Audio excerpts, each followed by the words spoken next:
friends, welcome to Madras Samayal. இன்னைக்கு நம்ம Madras Samayalல சுட சுட நல்ல காரசாரமான முட்டைக்கோஸ் சில்லி எப்படி பண்றதுன்னு பார்க்கலாம். இதை வந்து நம்ம ஸ்டார்டராவும் சர்வ் பண்ணிக்கலாம். அப்படி இல்லனா தொட்டு சாப்பிடுறதுக்கு ரொம்ப நல்லா இருக்கும். இப்போ இதை வந்து நம்ம எப்படி செய்யறதுன்னு பார்க்கலாம். இது பண்றதுக்கு நான் இன்னைக்கு வந்து பாதி முட்டைக்கோஸ் எடுத்துர்க்கேன். அதை வந்து கொஞ்சம் சின்ன சின்னதா கட் பண்ணிட்டு நம்ம அளந்து பார்க்கும்போது 3 கப் இருக்கு. கூடவே ஒரு வெங்காயம் அதையும் வந்து இந்த மாதிரி சின்ன சின்னதா கட் பண்ணி வச்சிருக்கேன்.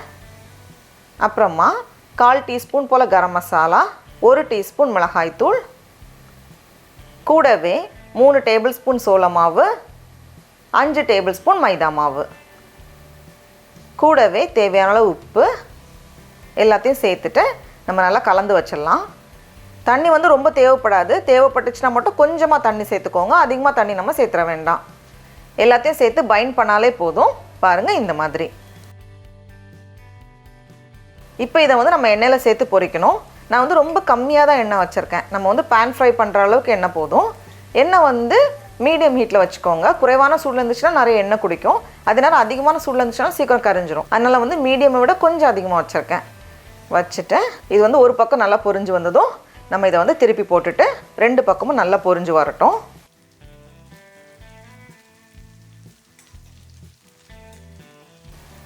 இப்போ பாருங்கள் 2 பக்கமும் நல்லா கிறிஸ்பியாக வந்திருக்கு. இந்த ஸ்டேஜில் இதை எடுத்து நம்ம வெளியே வச்சிடலாம். அதே மாதிரி மீதி இருக்கிற எல்லாத்தையுமே நான் பொரிச்சு வச்சுருக்கேன். முட்டைக்கோஸ்லாம் பொரிச்சு ரெடி பண்ணியாச்சு. இதை வந்து நம்ம நல்லா புரட்டி எடுக்கிறதுக்கு ஒரு மசாலா தயார் பண்ணணும். அதுக்கு ஒரு பேனில் 3 டேபிள் ஸ்பூன் போல் எண்ணெய் சேர்த்துக்கோங்க. எண்ணெய் சூடானதும் இதில் 2 வெங்காயம் அதை வந்து கொஞ்சம் சின்ன சின்னதாக கட் பண்ணி வச்சுருக்கேன். கூடவே 2 காஞ்ச மிளகாய், 2 டீஸ்பூன் அளவுக்கு இஞ்சி பூண்டு விழுது, கடைசியாக ஒரு கொத்து கருவேப்பிலை இலை எல்லாத்தையும் சேர்த்துட்டு வெங்காயம் வந்து கொஞ்சம் பொன்னிறமாக வதங்கி வரட்டும்.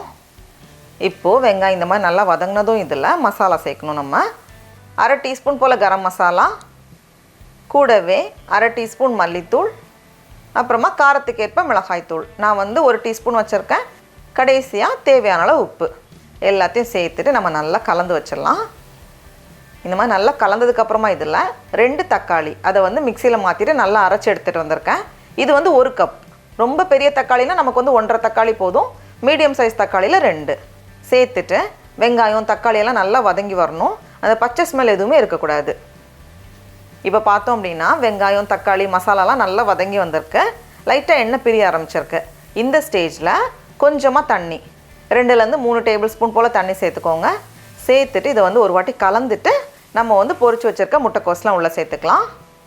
இப்போ அந்த முட்டைக்கோஸ்லாம் அப்படியே உள்ளே சேர்த்துட்டு கூடவே கொஞ்சமாக மிளகு 1/4 டீஸ்பூன்லேருந்து 1/2 டீஸ்பூன் மிளகு நம்மளோட காரத்துக்கு ஏற்ப சேர்த்துட்டு ஒரு 2லேருந்து 3 நிமிஷம் போல் இருக்கட்டும்.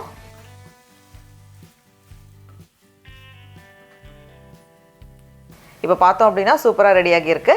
இந்த ஸ்டேஜில் கொஞ்சம் நறுக்குன மல்லி எல்லாம் சேர்த்துட்டு நம்ம ஸ்டவ்வை ஆஃப் பண்ணிடலாம். அவ்வளோதான்.